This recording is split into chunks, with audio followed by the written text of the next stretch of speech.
Madhya Pradesh board कक्षा 11वीं वाले क्या सभी बच्चे अपनी सप्लीमेंट्री परीक्षा यानी कि अर्थशास्त्र विषय में पास होना चाहते हैं?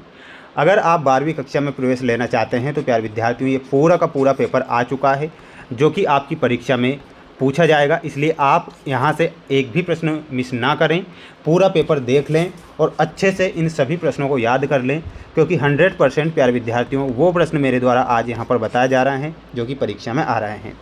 समस्त विद्यार्थियों से मेरा ये कहना है कि सभी बच्चे चैनल को सब्सक्राइब जरूर करके रखें, क्योंकि प्यारे विद्यार्थियों मेरे द्वारा जो पेपर बताए जा रहे हैं ये पूरे पेपर छपेंगे।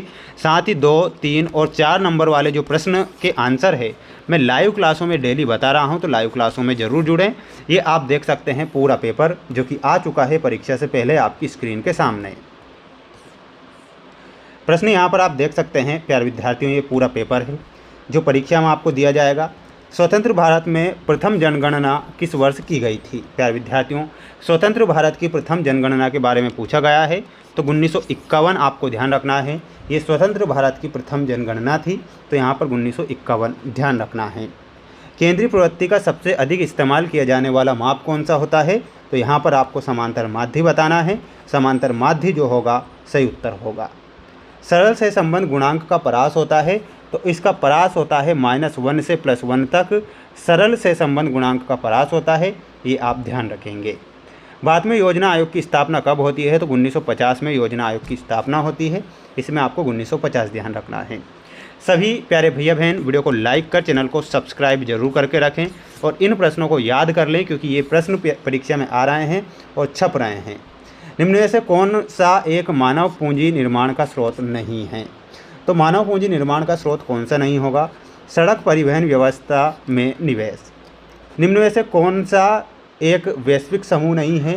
तो विश्व बैंक जो है एक वैश्विक समूह नहीं है। इसमें आपको विश्व बैंक ध्यान रखना है। बढ़ेंगे हमारे अगले क्वेश्चन की ओर। सभी प्यारे विद्यार्थी, सभी प्यारे भैया बहन वीडियो को लाइक जरूर करेंगे।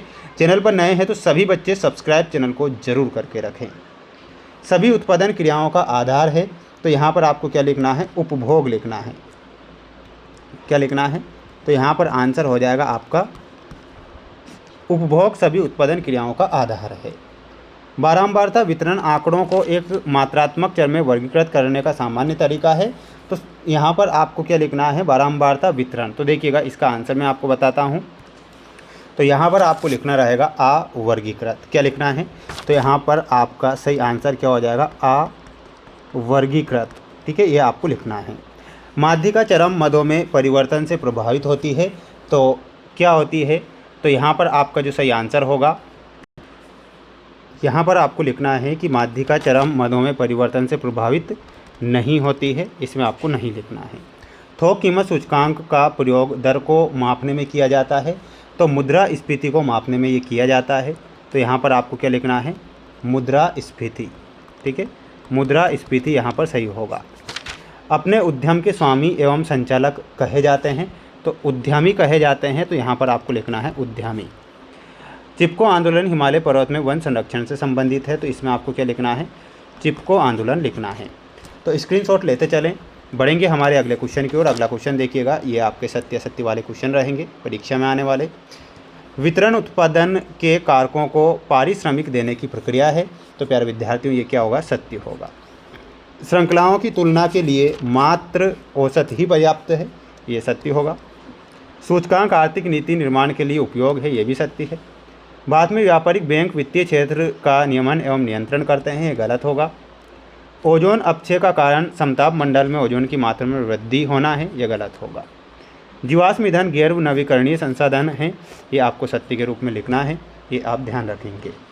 स्क्रीनशॉट आप ले लीजिए अच्छे से और पढ़ लीजिए। बढ़ेंगे हमारे अगले क्वेश्चन की ओर। ये आपकी जोड़ी रहेगी, ये पूरी जोड़ी आपको पढ़ना है। संचय बारंबारता वक्र, तो इसमें मिलाना है त्वरण से। स्थितिक मान में हो जाएगा माध्यिका। वहीं आंकड़ों को 4 बराबर भागों में बांटने वाला माप क्या कहलाता है? तो उसे हम चतुर्थक कहते हैं। उपभोक्ता कीमत सूचकांक में आपका खुदरा कीमत सही होगा। वहीं बैंकिंग में आपको सेवा क्षेत्रक, पशुपालन में प्राथमिक क्षेत्र और मानव विकास संकेतक में आपका सही आंसर हो जाएगा जीवन प्रत्याशा। तो ये आपकी जोड़ी के नंबर हो चुके हैं। अब आप इस जोड़ी को ध्यान से पढ़ेंगे और याद करेंगे। वहीं अगला प्रश्न आएगा, ध्यान से आप प्रश्नों को देखें और अच्छे से याद करें। प्रश्न आपसे कहता है, पूछता है कि गुणात्मक मापन के लिए सर्वाधिक उपयुक्त औसत कौन सा होता है। तो यहाँ पर आपको लिखना है बहुलक। कौन सा होता है? बहुलक होता है। कोटि सहसंबंध का विकास किस मनोवैज्ञानिक द्वारा किया गया था? तो यहाँ पर आपका आंसर हो जाएगा चार्ल्स एडवर्ड स्पीयरमैन। तो यहाँ पर आपको क्या लिखना है? स्पीयरमैन। देखिएगा, यहाँ पर आंसर हो जाएगा स्पीयरमैन। अगला है, वस्तु एवं सेवा कर किस प्रकार का कर है? तो ये अप्रत्यक्ष कर है। कैसा है? तो यहाँ पर लिखना है अप्रत्यक्ष कर। कृषि की कौन सी पद्धति पर्यावरणीय संतुलन को पुनः स्थापित तथा संरक्षित करती है? तो इसमें आपका आंसर हो जाएगा जैविक कृषि। क्या हो जाएगा? जैविक कृषि। ऑपरेशन फ्लड का संबंध किस वस्तु से होता है? तो इसका संबंध होता है दूध से।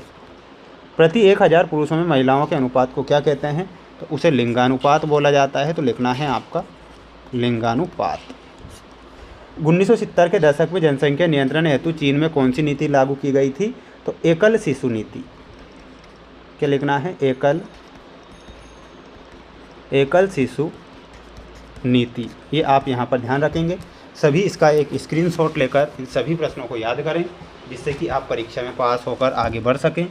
सभी बच्चे चैनल को सब्सक्राइब करना ना भूलें। प्यारे विद्यार्थियों, और जो कुछ महत्वपूर्ण और क्वेश्चन बच रहे हैं उनके आंसर मैं आपको नेक्स्ट वीडियो में बता दूंगा। आप निश्चिंत रहिएगा। चैनल पर नए हैं, चैनल को सब्सक्राइब जरूर करके रखें।